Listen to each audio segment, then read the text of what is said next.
معاملہ جیسا مرضی ہو وہ نماز نہیں چھوڑتے، ان کو یہ پتا ہو، اس کے بعد آپ صرف ہلکا سا اشارہ کریں گے بچے نماز اچھا، پڑھ لیں۔ ہم باجماعت نماز پڑھنے یا پہلے تو نماز پڑھنے اور اس کے بعد باجماعت نماز پڑھنے کا جو ہے اس کی فلسفی بھی نئی جنریشن کو بیان کرنے سے قاصر ہیں۔ اگر بچے پڑھتے بھی ہیں تو گھر میں پڑھ لیتے ہیں، مسجد جا کے نماز نہیں پڑھتے ہیں۔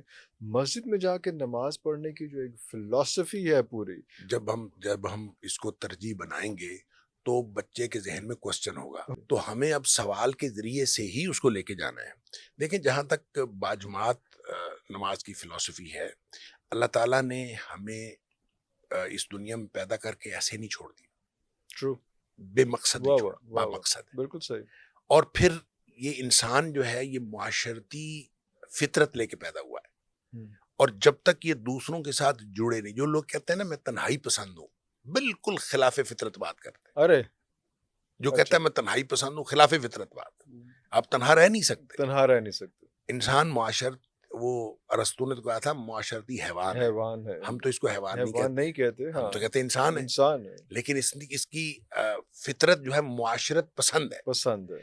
لہٰذا اس معاشرت پسند طبیعت کے لیے جو اللہ نے سب سے پہلا انتظام کیا کہ جو ہی اس نے کلمہ پڑھنا ہے اور نماز، جس نے یعنی کلمہ شہادت پڑھنے کے بعد اسلام میں داخل ہونا ہے، تو پہلا کام اس نے نماز پڑھنی ہے۔ اللہ اکبر، نماز پڑھنے کے لیے مسجد میں ایک کانگریگیشنل پریئر ہے، صاحب سب لوگ وہاں آئیں، آگے اکٹھے نماز پڑھیں، گویا جن لوگوں کے ساتھ کوئی رابطہ نہ ہو 5 دفعہ رابطے کا بندوبست اللہ تعالیٰ نے کر دیا۔ اب اہل محلہ 5 دفعہ ایک دوسرے سے ملیں، اپنی کمیونٹی جو ہے وہ لوگ وہاں پہ یعنی وہ جو معاشرت پسند فطرت ہے اس کا بندوبست کر دیا، اس کی سیٹسفیکشن کا پہلے قدم سے۔ لہٰذا یہ پہلا قدم ہے اور پہلی نماز، لہٰذا ہر شخص کو جانا ہے۔ اور نبی پاک صلی اللہ علیہ وسلم نے بڑی وعید بتائی ہے جو لوگ گھروں میں نماز پڑھتے ہیں اور وہاں نہیں جاتے۔ اب وعید کو ہمیں اسی طرح تو سمجھ نہیں آتی، یہ سمجھنا چاہیے کہ لوگ اگر سارے گھروں میں نماز پڑھنا شروع کر دیں گے تو پیچھے اسلام کی اس معاشرت کا کیا رہے گا، کیا رہ جائے گا۔ اور اسلام نے جو انسان کی فطرت بنائی ہے، معاشرت پسند فطرت، گویا لوگ سارے کے سارے خلاف فطرت زندگی گزارنا شروع کر دیں، یہ تو اسلام پسند نہیں کرتا۔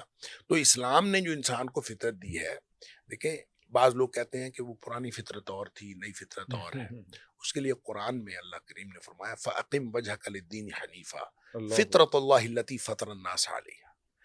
جو دین فطرت ہے نا، وہی انسانوں کی فطرت ہے۔ دین کی فطرت اور انسان کی فطرت یہ ایک ہے، ٹھیک ہے، بالکل صحیح۔ اور فرمایا کہ اسی پر اللہ نے انسانوں کو بنایا ہے۔